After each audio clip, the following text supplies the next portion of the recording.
Right now, try sitting still for 10 minutes. No phone. No music. Nothing to do. For most people, that feels unbearable. But the question isn't about you. It's about your ancestors who had no choice but to sit still. 4 hours. Every day. For hundreds of thousands of years.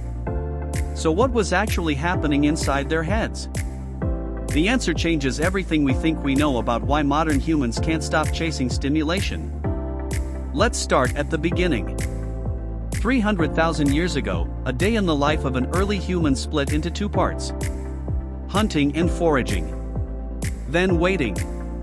Waiting for rain to stop. Waiting for an animal to pass.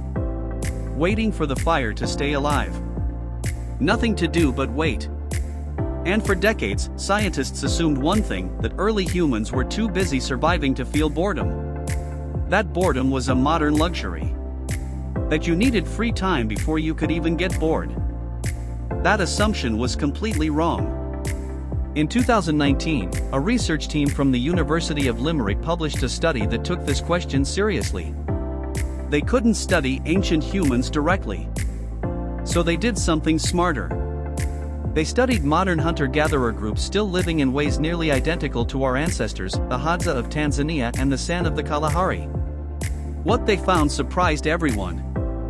Ancient humans got bored. Deeply bored. Hadza members spent an average of 2 to 3 hours a day in a state with no productive activity whatsoever. Sitting. Lying down. Staring at nothing. Not meditation. Not intentional rest. Just nothing to do. And this wasn't an anomaly. It was a consistent pattern across every hunter-gatherer group studied. But here's the part nobody talks about. Boredom isn't just an uncomfortable feeling to avoid. Scientists now believe boredom is a survival mechanism. A biological signal. When your brain gets bored, it isn't malfunctioning. It's screaming, go find something more important to do.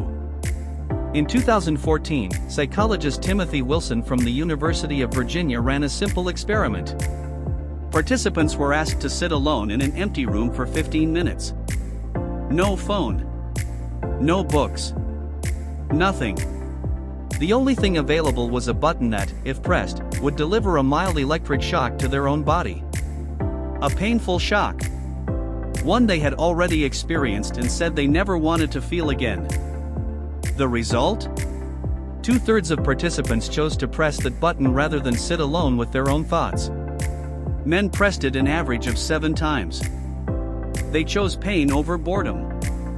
This isn't a modern weakness. This is an ancient program still running inside you right now. Your brain is designed to be uncomfortable with emptiness. Because on the African savanna, sitting still and doing nothing could get you killed. Predators didn't wait for you to finish daydreaming. But back to early humans, how did they actually handle it? The first way was storytelling. Anthropologist Polly Wiesner from the University of Utah spent years recording conversations among the Jew/Hoansi of the Kalahari. One finding stood out above everything else: when there was nothing to do, humans didn't go silent. They told stories. They talked about people in distant places, animals they had once seen, dreams from the night before, things that weren't anywhere in front of them. Wiesner called this the greatest cognitive leap in human history. The ability to imagine things that don't exist. Not because they chose to evolve, but because they were bored and needed something to think about. Boredom created the human imagination. The second way was play. Archaeologists have found dice carved from animal bone over 24,000 years old at sites across Europe and Asia. Primitive board games etched into stone in East Africa, some over 7,000 years old. Early humans didn't invent games because they were wealthy and had spare time. They invented games because boredom pushed the brain to manufacture its own stimulation when real stimulation wasn't available. The third way, and this is the part that changes everything, was art. The oldest cave painting ever discovered is over 45,000 years old. Found not in Europe, as everyone assumed, but in Sulawesi, Indonesia. A wild pig, painted in red pigment on a cave wall. Researchers kept asking the same question: why? What was the practical purpose? Why would someone spend time and energy painting on a cave wall that no one would see for tens of thousands of years? The answer might be far simpler than anyone wanted to admit. They were bored. And a bored brain looks for ways to leave a mark. To create something that outlasts itself. That wasn't a luxury. That was a need. And here's what nobody ever teaches you. Everything we consider the highest achievement of human civilization, art, storytelling, games, imagination, innovation, may not have come from ambition or raw intelligence alone. It may have come from boredom. From the empty hours between hunting and sleeping, when the brain couldn't stop working even when there was nothing left to work on. Boredom is the engine of civilization. But now there's a new problem. For the first time in human history, boredom is almost extinct. You are never truly bored anymore. Every empty moment gets filled instantly: notifications, short videos, endless scrolling. Your brain is never left empty long enough to start creating something on its own. Researchers from the University of California found that the average person checks their phone 96 times a day. Once every 10 minutes. Every gap, a queue, an elevator, a red light, the phone comes out. Boredom never gets a chance to happen. And we think that's progress. But something is missing.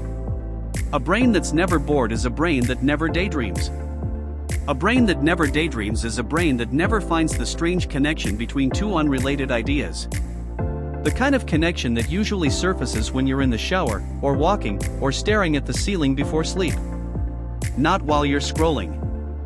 Your ancestors sat in front of a fire for hours, and that boredom forced their brains to invent language, art, myth, and games. You sit still for 3 seconds and open Instagram. They had no choice but to think.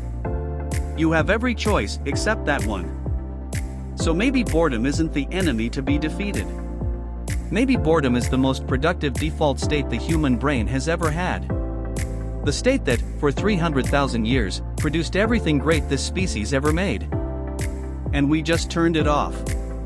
With the screen we hold in our hands every waking moment. Without ever realizing what we threw away.